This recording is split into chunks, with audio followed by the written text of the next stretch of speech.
Oh, my microphone is on, so this is probably a good time to start. Good morning, everyone. Welcome to the second day of NDC, unless you've been here since Tuesday. My name is Ido Flatow. It's a strange name. I know that's because I'm from Israel. And this session is about Entity Framework Core. I'm guessing some of you are still familiar with the old name Entity Framework 7. Same thing, new stuff. Okay, they changed a bit the things, as they always do in beta versions. So just a couple of words about myself before we begin. As I said, my name is Ido. I am a consultant and an architect in a company called Cela Group based in Israel. Among my other titles, I'm a Microsoft MVP and the regional director, which basically means that I go to a lot of conferences to talk about Microsoft technologies that I like, mostly. And in addition, I wrote a couple of books on .NET and about web development, created a couple of courses for Microsoft. Anyone doing my official Microsoft courses? No? Yeah, that's the reason I don't get any money from it. Okay. And among other things, I manage a couple of communities in Israel, the Azure community, web development community. So next time you're in Israel, just send me an email, I'll tell you when our next meeting is, unless you prefer to travel. And first of all, let's talk a bit about Entity Framework. But first, how many people are currently using Entity Framework? And hibernate, anyone? Go outside, please. Nothing for you to do here. So Entity Framework 7, has someone already tried that out? 7 or Core, okay. The RC1 version, the RC2 version, RC2? Yeah, okay. If you want, I can talk a bit about migrating from earlier versions to the new version, because I had to migrate all my demos a couple of weeks ago, and that was kind of painful. So I might talk about that a bit. So let's talk about a bit about history, mostly because I do development for 20 years. So history is practically the things that I talk about most of the day. So at the beginning, we had Entity Framework 0.1, if someone remembers that version. I remember that version back in, I think it was 2008 or 2009. But the first actual version of Entity Framework that was usable was Entity Framework 4, which came out in .NET 4, was a part of the .NET Framework. As you remember, came with Visual Studio, with all the EDMX designers and such. Then we had the different versions of 4.x, 4.1, 4.2, EF5. Then we had EF6, which had a lot of new stuff that improved Entity Framework. At this point, Entity Framework was already a NuGet package, an open source code. The design was open to the community to comment on. Okay, and the reason there's a blank space here is because the next version of Entity Framework is going to be Entity Framework 6.2. Not currently available. They will work on it after EF Core is released, when they have the manpower to work on that stuff. But currently, if we look at Entity Framework Core, Entity Framework Core 1.0 to be more exact, Entity Framework Core is going to be the same as Entity Framework 6, where it comes to how you obtain it and how you use it in your application. So it's going to be a NuGet package. It's already a NuGet package. For the tooling, there are currently not much tools for Visual Studio itself, more for command line tools for migrations. But still, stuff will be shipped after the V1 release. Okay. So if you look at today at Entity Framework 6, as you raise your hands, most of you are using Entity Framework 6 or some other version of it. It's mostly for relational databases, right? SQL Server, sometimes we use it for Oracle, DB2 maybe. But Entity Framework 6 is mostly for relational. I'm saying that especially because Entity Framework Core brings a couple of new features, including non-relational database support. Okay. Second, Entity Framework is quite large. If you look at the DLL files of Entity Framework 6, it's about 5-6 megabytes in size. If you include the documentation for IntelliSense, it's another 3 megabytes. Entity Framework Core will also change that. It runs only on the .NET Framework, the full .NET Framework, currently 4.5, 4.6, depends on what you're using. And of course, there are stuff that are currently missing from Entity Framework, stuff that we all want, such as that wonderful batch update where we can just say, save my changes, and it will not generate 10,000 SQL inserts into the database and run them one after another. Okay, yeah, I see some smiles, so that means you encountered that issue. I'm not saying there is no support for that at all, because there are open sources you can download from GitHub, some extensions to Entity Framework that implement that, but you know, it's not a documented feature, it's not a supported feature. Like many open sources, you might find it useful, you might find it unusable, or you can't implement it in your organization because it's a source that was written back in 2014 and no one is maintaining that, okay? So it depends on you if you want to use that or not. A bit about the core features of Entity Framework Core. And by the way, most of the session today will be demos, okay? I have a couple of slides, but we'll go straight to demos and we'll just show all of these new features. I don't have any slide that actually explains each of the features, so you have to stick around in order to understand what Entity Framework Core is. You just can't go outside and then download the slides. So first of all, Entity Framework Core is not an update to Entity Framework 6. It's an entirely new framework. It's written from scratch. Of course, they still try to maintain the same things. I mean, they won't ask you to change DB context into something else. It's still called DB context. It's still called DB set, but it's written from scratch. I'm not saying that they didn't copy-paste some code from before, but it's written from scratch. For example, there is no object context in EF Core, okay? So if any of your code was built on that, you'll need to change it a bit. It supports new platforms. Platforms, I mean operating systems. We'll see a slide about that shortly. And new data stores, as I mentioned, not necessarily relational database, but other types of stores. It's very friendly to IOC, to dependency injection. That's because in Microsoft in the past couple of years, they embraced IOC and embedded it into a lot of frameworks. If you remember, is anyone using Web API today? Yeah? So Web API, from the first version, it used a lot of IOC. ASP.NET Core, what was once known as ASP.NET 5, uses a lot of IOC, and so does Entity Framework Core. And because it's using IOC, it's a lot easier today to implement stuff for Entity Framework, to customize the services that are embedded into Entity Framework. Okay, so you can just replace them in a second, plus the 10 hours it takes you to write the code that actually extends that component. In addition, they invested a lot in optimizing the queries that are generated by Entity Framework, the link queries and the SQL queries. We'll talk about that later on and see a demo for that. They removed something that was called model first. Anyone still using EDMX files? EDMX files, anyone? Okay, so you'll need to change your code a bit. No more model first, only code first. You can still do reverse engineering of the database into classes. There are tools for that. But if you were planning on using a designer to design the entities and map them to the data store, that's gone. Maybe it will be added by third parties, but not from Microsoft. And of course, one thing that we got in Entity Framework, I'm still saying Entity Framework 7 because Core is still quite fresh in my mind. So another thing that we got in Entity Framework Core is the support, the actual support for batch updates, batch inserts, and we'll see that also in a demo.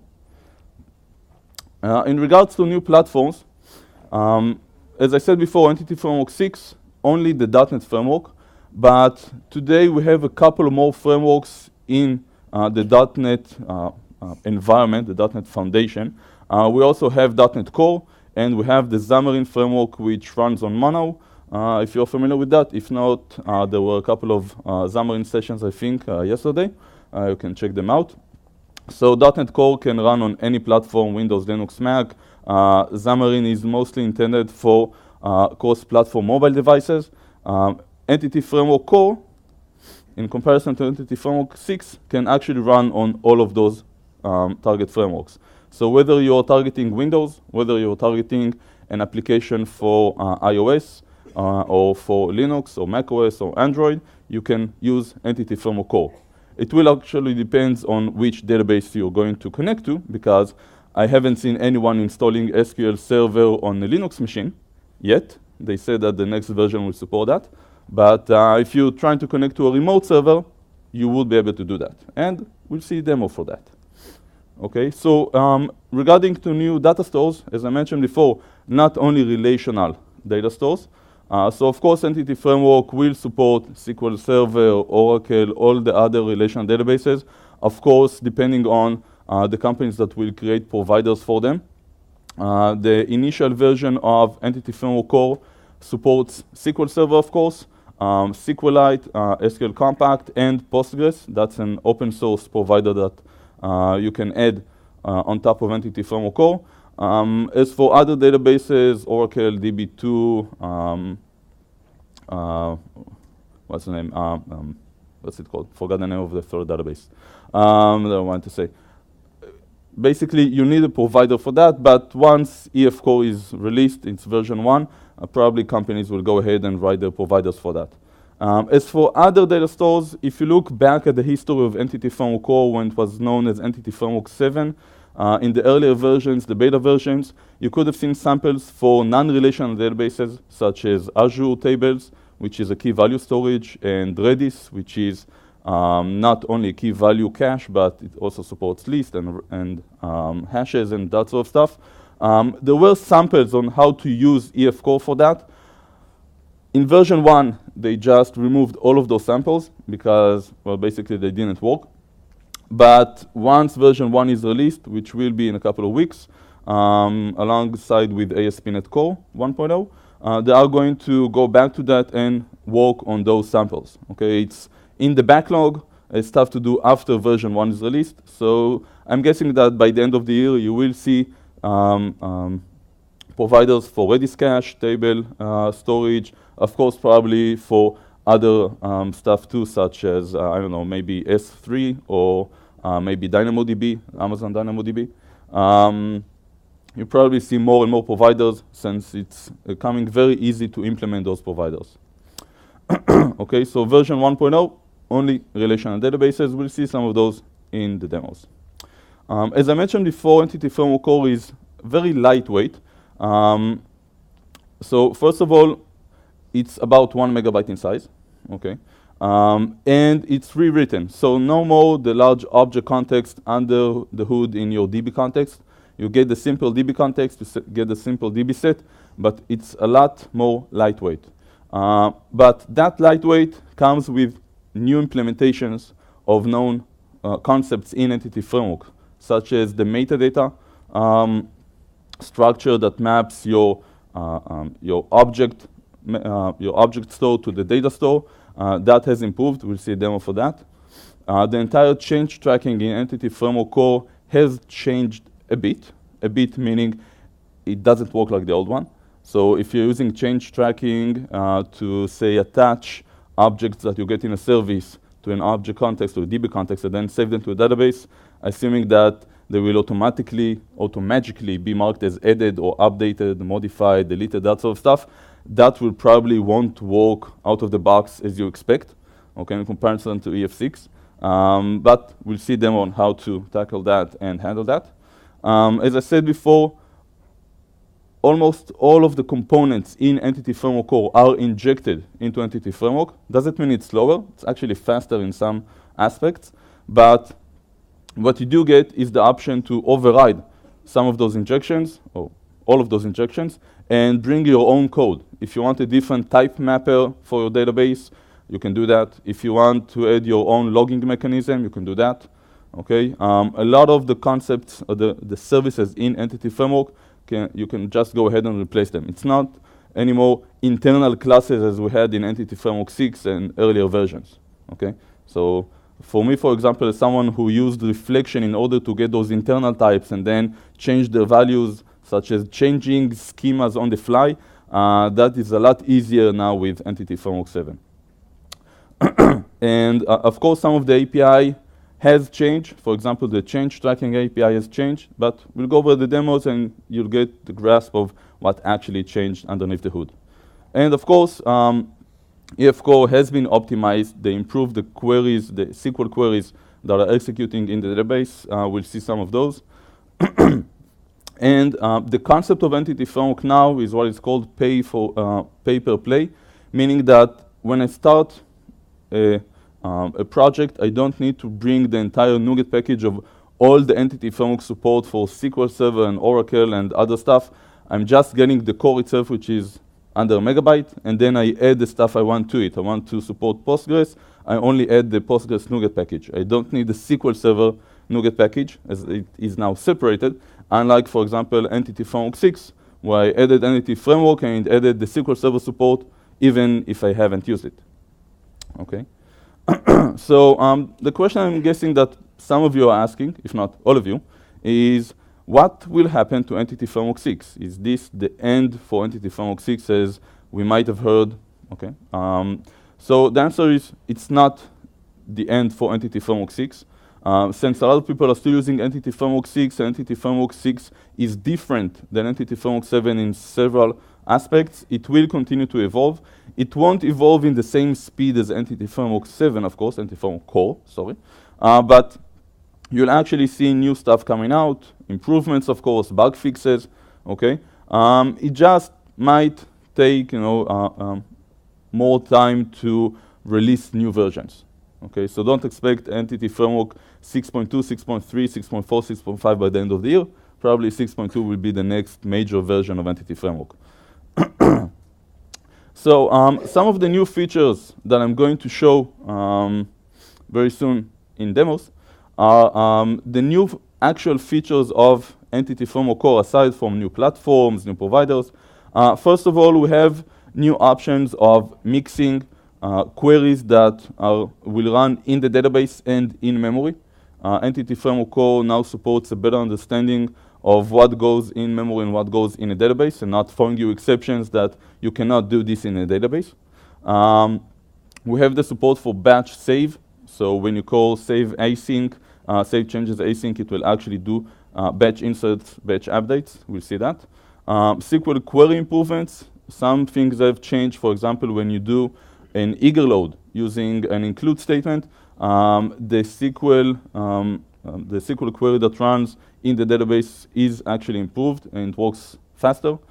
Some new features such as shadow properties and alternative keys. We'll talk about that using a demo.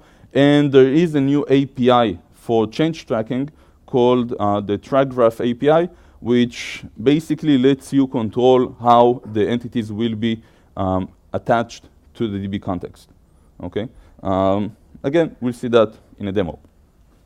So let's go ahead and start with the first demo, showing some of the basics of Entity Framework. Now I'm using a Mac, but let me just switch to my Windows machine.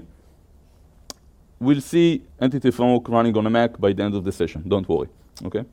So let's start with Entity Framework, the basics. Okay. So first of all, can you see the fonts all right, or do I need to increase? Yeah? It's okay? Okay. So first of all, if you look at my standard objects, the DB context, the DB set, this is the same as Entity Framework 6. Okay, nothing has changed in these classes. By the way, for my demos, I will use Star Wars. I saw one speaker talking about Entity Framework using demos from the model of the 7 Samurais video. And because this is Entity Framework 7, so I need to use the number 7. So I thought, what movie has 7 prequels and sequels? And the answer is Star Wars. So to do this demo, by the way, I used an API, because I don't know all the things there is to know about Star Wars. I'm not that of a fan. There is an API called Swappy, which is Star Wars API. Okay, so if you want to learn more about how, what is the height of Luke Skywalker or how much does he weigh, you can do that. Okay, there's a cool API for that. So I used some of this in my demos. So I didn't invent anything. So let's take a look at the basic DB context. As you are familiar, DB context, you can get the connection string in a constructor in Entity Framework 6. In Entity Framework Core, it's a bit different. We now use a DB context options. DB context options is basically an options object, which allows you to specify which database provider I'm using. So I don't need to specify that in the connection string, in my app settings or web config or whatever it is. I can just specify the type of the provider I'm using in code and inject that into my context, okay? So for example, in this demo, I'm using my local SQL Express. So I'm creating a new DB context options builder, which will create my, my options object. I'm telling it I'm using SQL Server, providing the connection string. Of course, you can provide the connection string from a configuration file, from, I don't know, some kind of a secured storage or some sort. And then I'm creating the context using those options, okay? I can, of course, control other stuff here, like the change tracking, the database settings, all the other stuff that we used to do in Entity Framework 6. I'm just doing that for an options object, and that aligns quite well with Entity Framework Core when you're using it in ASP.NET, because that way ASP.NET knows automatically how to inject that options object into your context, okay? Now, as you can see, there is a new command here called ensure created. If you're looking for those whole database initialization classes of Entity Framework 6, they drop creative database if a model changes and that sort of stuff, all the seed methods. That's currently not available in EF Core. It will be available, some of it will be available after version 1.0. So the current way of verifying your database exists is either calling ensure created or using the migrations command from command line. But as you can see, there is no way of doing a seed method here to insert the basic entities you need in the database. That will be added after version 1, okay? Other than that, it's mostly the common stuff of Entity Framework that we're usually doing. We're creating a new object, we're adding that into a certain DB set, and then we call save changes, okay? Save changes, of course, the implementation is a bit different, but when we get to the point where we talk about performance, I'll show exactly what's going on underneath the hood in the database, okay? After that, queries, simple link queries work just the same. Even advanced link queries work just the same. Okay, just create your link query, do a to-list, to-array, whatever you like, iterate it. Normally, just works the same. The same concepts apply in Entity Framework 6. So if your entire code of Entity Framework 6 is simple as that, which is never simple as that, but let's say it's simple as that, migrating from Entity Framework 6 to Entity Framework Core just means change the constructor of your DB context, and of course, replace the NuGet packages. So let me just point to which NuGet packages we're using. I'm using currently two specific NuGet packages from Entity Framework. Okay, so the first package I'm using is Entity Framework Core. This is the base package that you need to get all the Entity Framework Core features. And since I'm using SQL Server as the provider, I installed another NuGet package, which brings the relational NuGet package in addition, and that is the Microsoft Entity Framework SQL Server NuGet package. If I didn't want SQL Server, if I wanted, say, Postgres or SQLite, I will just remove this NuGet package and add a different NuGet package instead, okay? By the way, since the SQL Server NuGet package depends on the Entity Framework Core, it's simply enough to add the Entity Framework SQL Server NuGet package, and that will add all the other packages that are required, okay? So don't have to do too many stuff there. So as I said, I'm using version RC2, which is the latest version we have now. If you have code that was written in RC1, basically it means upgrade the version of the NuGet package and change the namespace, okay? The namespace before was, today it's Microsoft Entity Framework Core, before it was Microsoft.data.entity. Okay, so you just need to remove the data, add Framework Core, and that's it. You can still use the old types of constructors where you get a connection string instead of an options object in Entity Framework RC2. That will also work. But basically, as you can see, this is quite straightforward, just as using Entity Framework 6. Okay? Looks simple enough, right? Well, wait and see. Okay. Let's go to something a bit more advanced. Let's talk about link queries, SQL queries, how they're underneath the hood in the database. Okay, so what I have here, I have code that uses both Entity Framework 6 and Entity Framework Core, just so we can compare some of this stuff. For example, how include eager loading works in Entity Framework 6 and Entity Framework 7 to compare the SQL queries. Has anyone ever tried to check what type of SQL queries are generated by Entity Framework? Anyone ever tried that? Yeah, to check, when stuff works slowly, why? Okay. This is something we usually need to do. So let's see what's happening here. So first of all, the entity model that I'm using is the same in both of the classes. Okay, it's that same person, and this time I also have a starship. Okay. And I have a DB context that currently has only the people list, and here as well. Okay, and this is Entity Framework 6, so I'm just adding the connection string in the constructor, not using the options object of EF Core. In addition, I have a data initializer for both databases. I didn't use the EF6 data initializer with the seed, just the same method, so it will be easier to compare. Okay, so clearing out the databases and seeding the data. Same Entity Framework 6 and EF Core. Okay, same code, you can compare it afterwards. The only difference is here I'm using ensure created in EF Core. Okay. So let's compare the code itself. Okay, so what I'm doing here, first start with eager load. I'm warming up the databases, both the EF Core and the EF6, and then I'm doing a simple eager load. Okay, as you can see, this one uses EF Core, second one uses EF6, where I run the same SQL query, selecting a specific person from the people table, and I'm using eager load to also load the starships. Okay. And of course, I run a for each query to print both the person and the starship. So first of all, let's just run this as it is and verify the results are the same. Oops, that's wrong. No errors, but yet errors. Let me check this for a second. I think this is causing a few bugs right now. Just do this. Come on.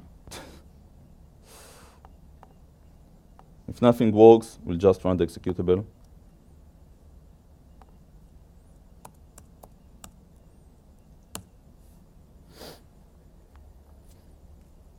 It compiled last night, so there is no reason why it doesn't work. Now, the demos will work a bit slowly at first because I've actually deleted all the databases that I had in my server. So it's spending a couple of seconds in addition for the EF6 and the EF Core to create the database. Okay, so it takes a couple of seconds more, but this is not the final performance that you see in Entity Framework Core. Let me run that again.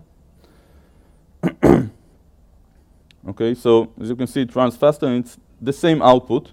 We'll fix this, doesn't run in a second. But let me try to show you what goes on in the database, and let me use an SQL profiler to record everything.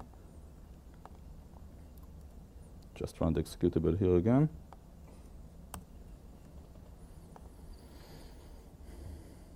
Okay, so what I'm mostly interested is in the select statements. There is a couple of select statements that run during that ensure database created at the beginning, so that's less interesting for me. In addition, after I delete the list of people, I'm inserting new stuff, so there are a couple of inserts here that I'm not interested in. I just want to show you, for example, first of all, the SQL queries for the eager load. Okay, so let me just do this first. No, this is the migrations. With the select one. Okay, so something is missing here. Just here. Delete. Just run this again.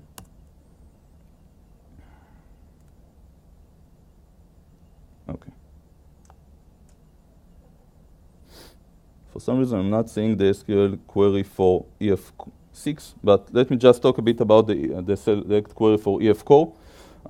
This is how it goes in conferences. Sometimes demos, mess up, but we'll get to that and fix everything. Okay, so let's talk a bit about eager loading. Has anyone seen eager loading select queries in EF6? Has anyone ever noticed how that works?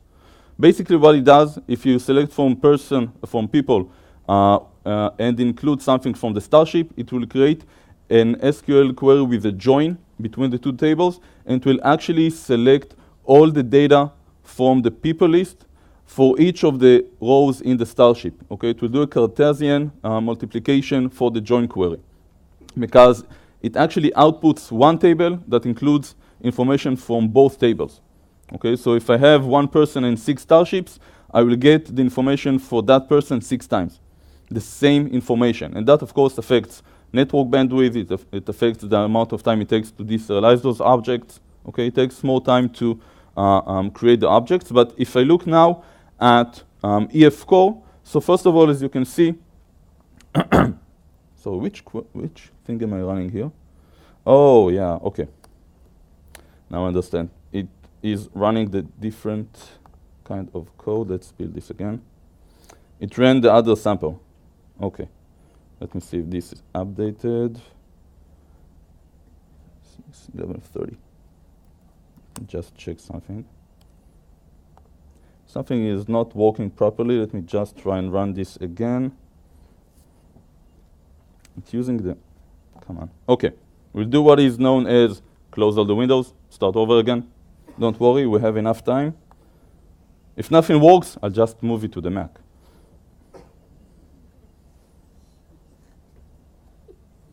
Come on. If nothing works, we'll just create it from scratch. I mean, it's not that a lot of code. Okay. I have internet connections. Everything should be okay. Okay. Will it compile? Come on, bets, people, bets. Will it compile? Well, it will compile. Will it run? Okay, that's another thing. Okay. Run, please. Yeah. Applause, anyone, for my PC? No? That's it. Okay, so now let's look at the queries. Oh, now it's working. Okay, so first of all, my first one was, let's see, the first one is EF core, right? So first one is EF core, second one is EF6. So let's look at the queries for EF6 first. As you can see, there is a very large select statement here. Okay, from people, left outer join Starship, which basically, if I copy paste this into the database, just refresh the databases here. If you look at what is selected here, well, we have one Starship, but say I added another one.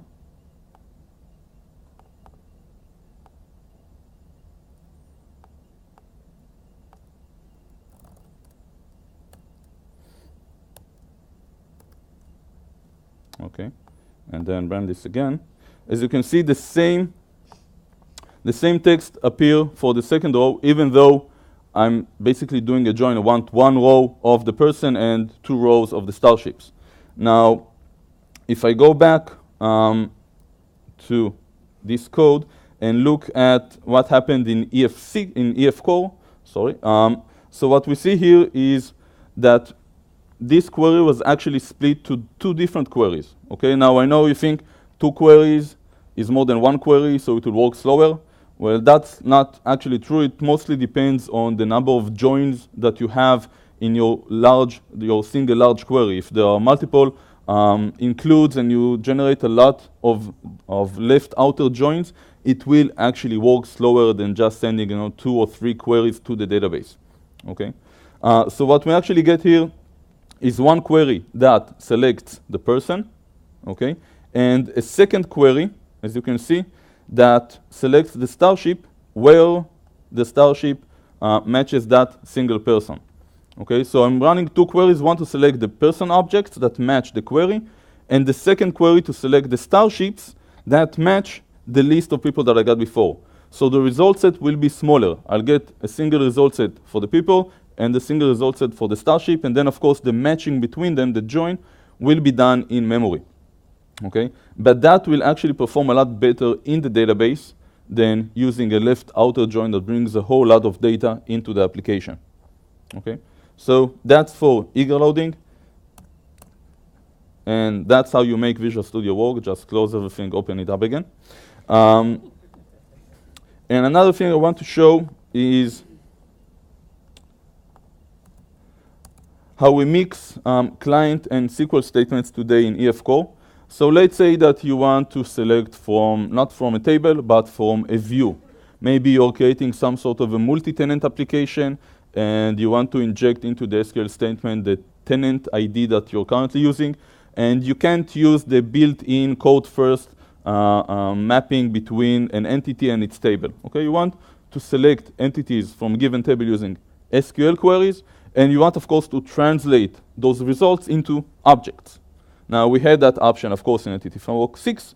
In Entity Framework 7, it has changed a bit, and it's actually been improved.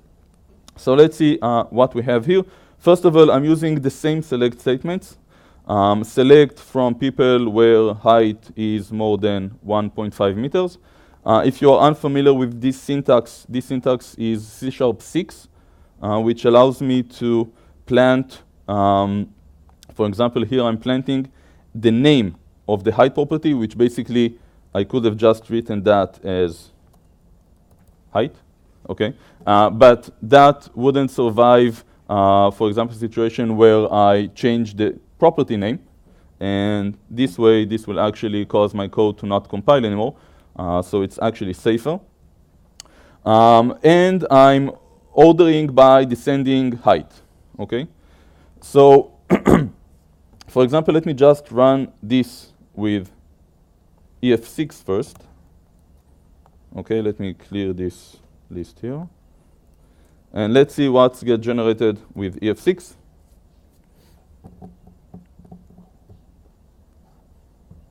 Okay, let's take a look at the select statements. Now, as you can see, for example, the order by isn't here. Why is that? Because it couldn't understand how I wanted to do an order by on top of a string SQL statement, so it just ran the SQL statement, pulled the information, and ran the order by in memory. If I use EF7, EF Core, again, my apologies, I'm still not accustomed to saying EF Core.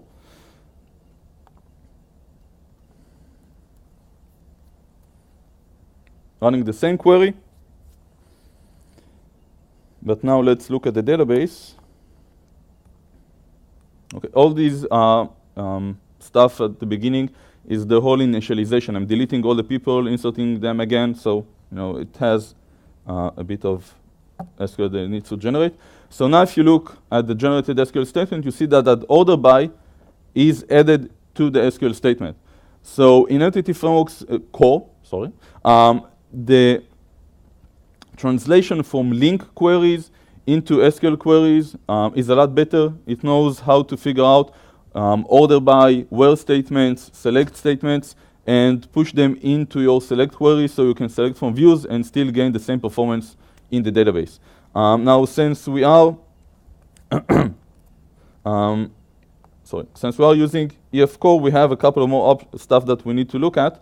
So let's move on. But as you can see, there are a lot of improvements that can be done here. And of course, EF Core is still able to run stuff in memory. So if you write, for example, an order by where you call into a method that does the order by in code, okay, for example, I don't know, compares it with some string comparison or regular expression comparison that you're using, it will know how to run stuff in the database, put it in memory, and then run it in memory for the rest of the query that you need to create, okay? So let's go on and talk about another demo for metadata API. Okay, so how many people ever needed to fetch metadata from EF6? Just me? And you? Okay. Tell me your story afterwards. because usually when people need to get metadata from the entity framework while in runtime, I'm guessing, the question is why are you trying to do that? And the reason why we say why is because some of it is so internal that we need to use reflection to do that. And reflection sometimes works, sometimes doesn't, depends on the permissions your application has in the operating system, which basically is just depressing. Okay, so let's take a look at EF6 mapping. Okay, so I won't bother you with the code because it's ugly code. You need to take your DB context, you need to convert it into an iObject context adapter in order to fetch the object context from it, because the entire metadata workspace is in the object context, the old object context of EF4. And then you need to do some ugly stuff, convert into another ugly stuff, try to get items, iterate them. Basically, how many lines do we have here? From 42 to 72. That's about 60 lines of code. No, from, say, 42, 30 lines of code. Let's move to EF7. This is the code that you need. Okay? So if we want to go over the model, the metadata of your entities, you just need to go to the DB context, ask for the model object. You can go and just iterate over all the entity types, and each entity type, if you go here, exposes basic stuff like its type, its name, the base type of the entity, allows you to fetch information about foreign keys, indexes, keys, properties. A lot simpler if you want to just scan over your metadata to understand the mapping between the database and your object. Okay, so if you look here, for example, go ahead and type for each entity the CLR name and the SQL Server table name. So let's run this code. And to also allow me to talk a bit about a small change in EF core when it comes to table mappings. It's creating the database right now, so give it a second.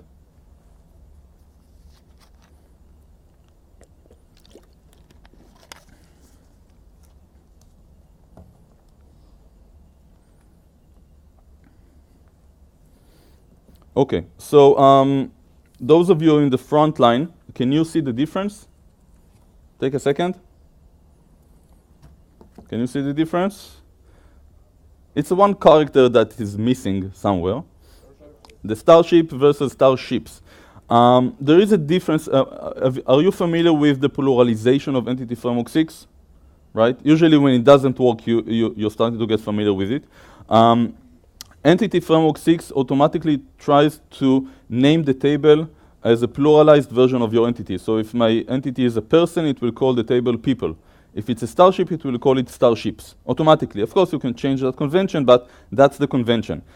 In EF core, it has changed a bit. At first, they removed the pluralization entirely. So you will have got a person table and a starship table. In the latest version, the RC2 version, they again changed it a bit.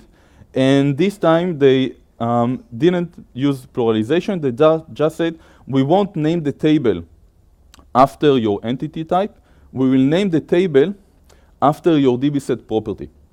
So in this case, for example, the reason that my person table is called actually people is because if you look at my DB context, you'll see that I have a people properties, okay? But I don't have a starships property for the DB set. That's why it took the entity type name, which is starship. Of course, you can use data annotations. You can use Fluent API in order to select the name of the table. You can, of course, inject your own logic on how to create table names if you want to do this in, for example, German or French or whatever. Okay, Hebrew, God forbid. There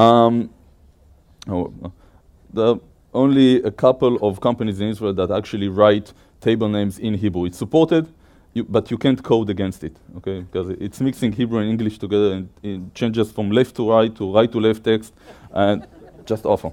Don't ever try to do that. And that goes to the Israelis that will watch this video afterwards. I'm guessing no one here actually writes in Hebrew. Okay. So this is one of the differences between EF6 and EF4. So for your example, take that that basic sample that we did before, and you run it on top of an existing database. That will probably won't work unless you name your properties exactly as the names of the tables. Okay, no convention in EF7, and that is one of the changes that you actually need to cope with. Next demo, extensibility of Entity Framework 7. And by the way, all the code that I'm showing you is already available on GitHub, but you'll need to wait for the end of the session to see the link, so don't go away. Okay, so EF core services. Now what do we have here? So of course, there are a bunch of, it's called services in Entity Framework Core. The entire dependency injection, each type, each interface that is being injected is known as a service. There are about 150 services in EF Core when you use it with SQL Server. So I'm not going to show how to replace the whole 150. Okay, I'm just going to show how to use one existing and how to replace an existing one. So first thing, in this code, since I need to work with the dependency injection mechanism, I needed to add some code in order to create that options object, because that options object also needs to manage the injection of the new types that I'm creating. Okay, so if you're familiar with ASP.NET Core, it's the same types in EF Core. So I'm using a service collection to manage the entire list of services. As I mentioned, the dependency injection uses components that are referred to as services. So I'm saying, well, I want to add Entity Framework SQL Server that will inject all the basic, the built-in types that match the different interfaces. And then what I'm doing is I'm replacing the iBatch executor with my own custom executor. The batch executor is responsible for executing batch updates, batch inserts. And well, I won't override it because I have no idea how to write that code that converts an entire list of entities into a batch update. I just, hooked up to the existing one and did some stuff before calling into the next pipeline component. So we'll see that in a second. Well, we can see that actually now. It doesn't do that much. Okay. What I'm doing here is I'm iterating each of the command batches. So for example, if you needed to insert into multiple tables, you'll have more than one command batches. One batch is per entity type. And I'm just going ahead counting how many entities it's going to modify and what is the name of the table, and just printing out. You can use it for log files, for performance and such, to know exactly how much time it took to update, say, 50 entities in table X. Okay? So this is my batch executor. And what I basically do is just call the default batch executor, which I derive from. The second thing I'm using is I want to use an existing service and hook up to that existing service and add my own stuff. And the service that I'm going to hook up to is the logging service. Entity Framework has built-in logging support, and I can just hook up my my logging components, log components, not login, logging, ing. For example, you can log to a console window, to the debug window, to log4net, entity event viewer, okay, wherever you want to log to. Don't log into the database because that will use SQL Server to log, and then it will log to SQL Server, and then you'll get an infinite loop of logging and writing to the database. So what I have here is basically the same options builder from before, but now I'm telling it use the SQL Server and use that internal service provider that I used before. Okay, now I can, of course, when I add this implementation of the custom batch executor, I can also add the implementation for my logging, but I want to show a different way of doing that, and that is not adding that into all of your DB context, but adding it into a specific DB context. So you know how to hook up stuff into a specific DB context. So once you have the DB context, I can get that service provider from the context. I can get a list of all the services, I am searching for a service called iLogger Factory.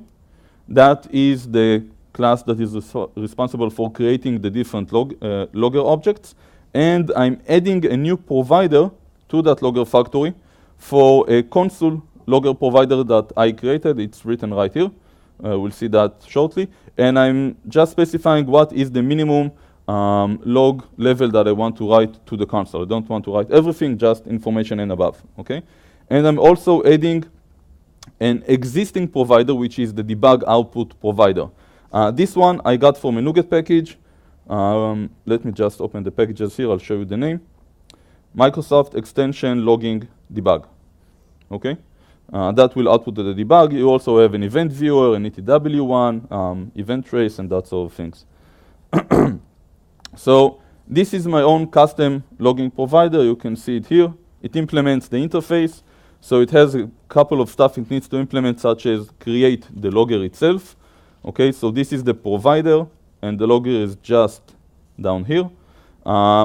Basically, what you need to do is just decide if it's currently enabled according to the log level that is required right now, and support the log method, which you get the log level, the event ID, of course, the state, which contains the entire message.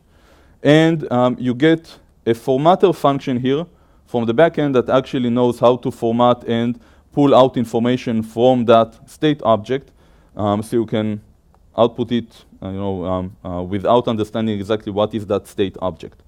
So as you can see, what I'm doing here is I'm just changing the color of my output according to the type of the log level, okay? Just so it will be interesting, and using that formatter, so I won't need to understand exactly how to replace that object to pull it the toString from it, or to pull one or another property from it. So I've added both providers, and then I'm just doing stuff like, new person, add that person, save changes, that sort of stuff. Let me just take this time to also show you the save changes and how it works. So let's just run this. I should actually run it in debug, so you can see the debug output. But first of all, let's see those print outputs to the console. Okay, so as you can see, this is all written in white. So this is the information stuff. I can see each of the SQL statements that are written, that are sent into SQL Server, including, by the way, this command, which is my insert command. Okay, the 10 inserts that I'm doing into the database. It's actually, let me see that. Oh, thank you. They finished earlier. We still have 8 minutes. Okay, so this is the insert command. So insert cell color, height, and name into the table. And here are all the values that I'm inserting into the database. As you can see, Skywalker number 2, 5, 8, and of course all the numbers are here. And this is a single SQL statement.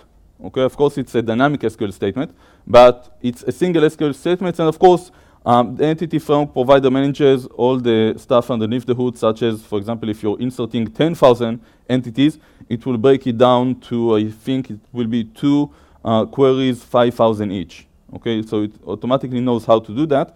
And if I also look for that batch executor, here is the message, batching 9 items into table people. Okay, so I probably did less than 10 instead of less or equal than 10. Let me just check that. Yeah, equal 1, less than 10 instead of less or equal, so it's 9 entities, not 10. Okay, bugs, happens. So let's run this again, this time in debug, so just so you'll see the debug output. Yeah, I think I should have opened the debug output first. Oh, yeah, see? Okay, so the same messages as you see in the console are here now in the debug output. Okay? So if you need to do that, just include the add debug in your code. The last demo incorporates a couple of samples, so both the data stores and the features and the platforms are all embedded into one sample, so let's see that one. Let me just load that again because I unloaded this project. And the difference between this project and the previous ones, all of the others were just console application. This next sample is an entity is an ASP.NET Core example. Okay, so basically, since I'm running in ASP.NET Core, I should be able to run this code both on my Windows and on my Mac and on the Linux if someone has one to give me, and any other type that knows how to run .NET Core. So the basic concepts of adding entity framework into ASP.NET Core are the same as we've seen before. So what I'm doing here, I'm using add DB context, and I'm setting the options. So I can actually inject a context with options into my ASP.NET controllers. How many people are using ASP.NET in general? So just so I understand, if I say the word controller, everyone will understand what I'm talking about? Okay. So for example, if you look at my controller, you'll see that I'm asking for a context, a Star Wars context object. It will automatically be injected, including the options settings that I needed to have. And that options is basically saying use SQL Server with the following connection string. Okay. Now, as you can see, I have another one here that I'll use shortly, which uses Postgres database instead of a SQL Server database. Okay. Now, in my controller, as you can see, I'm doing all the simple stuff such as eager loading. Okay. I have here the option to add stuff here. So let me just run this once, get the database created. Hopefully it will work. I'll drink a sip of water.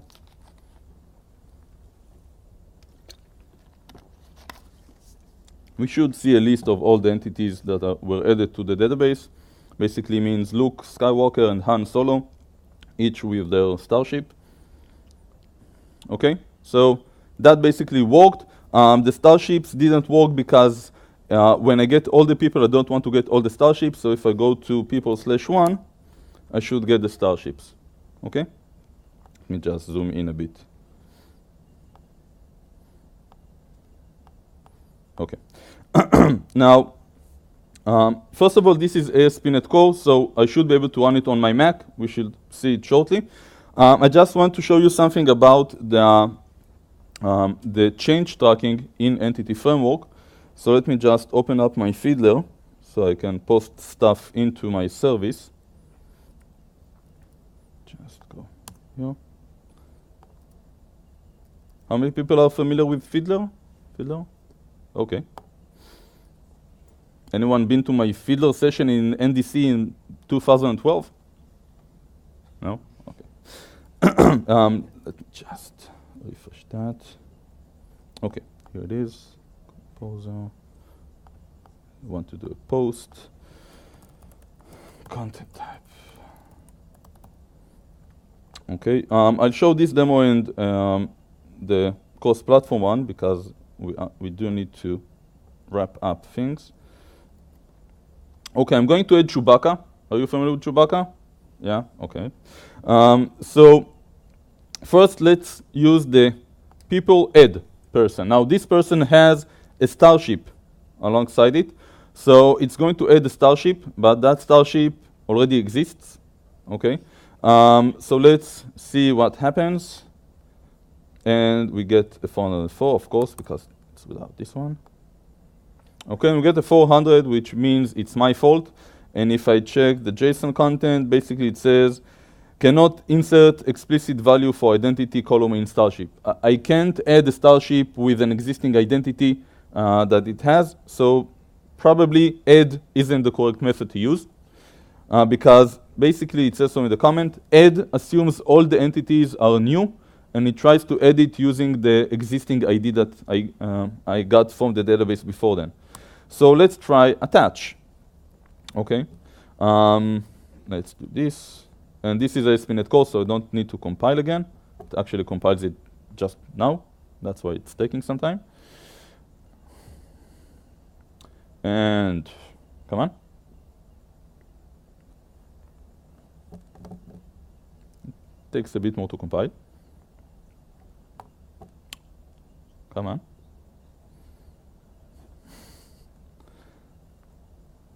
Seriously? We need to wrap up things. Come on. Let's reply.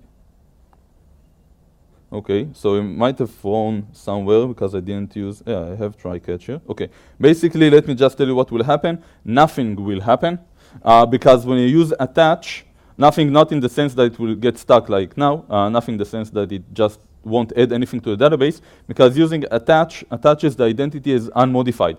So if you use unmodified and you call save, it looks at the object and says, well, it's unmodified, it won't save it. So nothing will be added.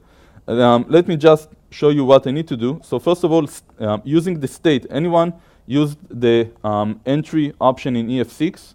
Yeah?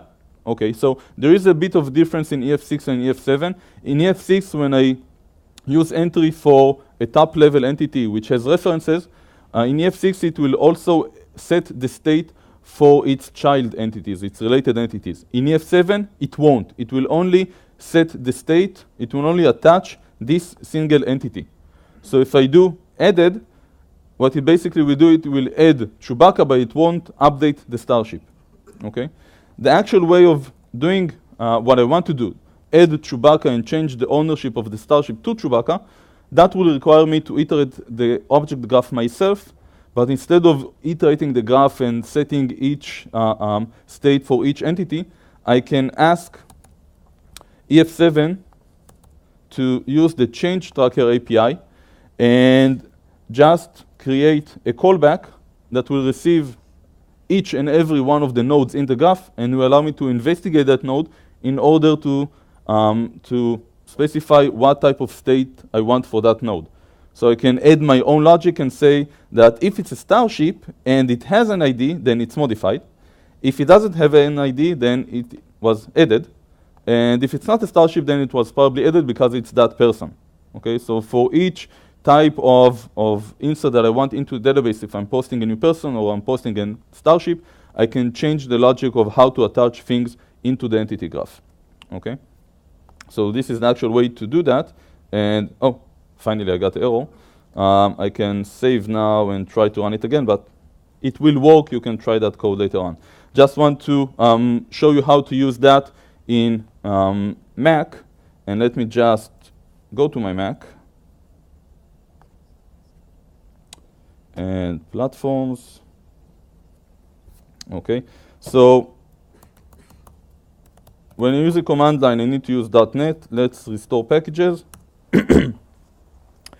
Now, of course, I need to tell Entity Framework which database to connect to. So let me just verify which database I'm connecting to here. This one. So I'm connecting to a specific IP. Okay. So basically, my Mac will go to the SQL server that is installed on my Windows machine. It's a virtual machine that I have on my Mac. So it restored all the packages. .NET run. Okay, it's hosted. Let me go to localhost 5000 on my Mac. API, people, 1. And it works. It's actually connecting from my Mac to my PC. And if let's see if Chewbacca was already added. I don't think it was added. Okay, because the attach didn't work before.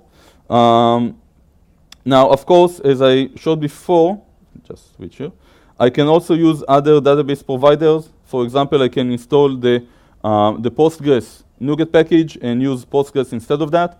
And that can actually also run on a database on my Mac.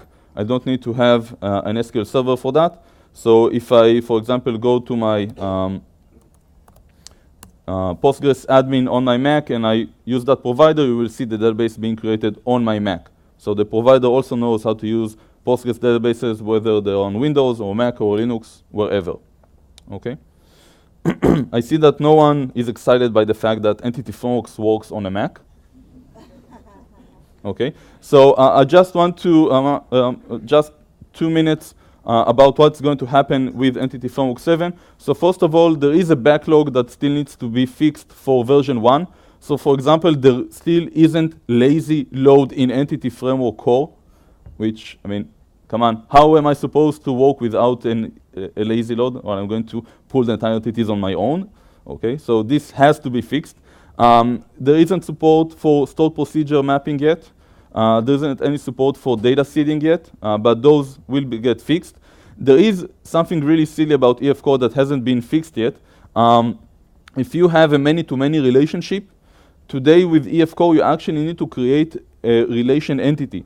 So for example, if I had multiple starships per person and that starship can belong to different people, many-to-many, I should have added an entity, not a table, an entity for a person to starship object, okay? That would have generated a person to starship table, okay?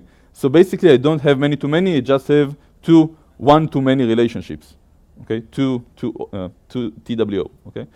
So this needs to be fixed so we can actually map end-to-end relationships in the database.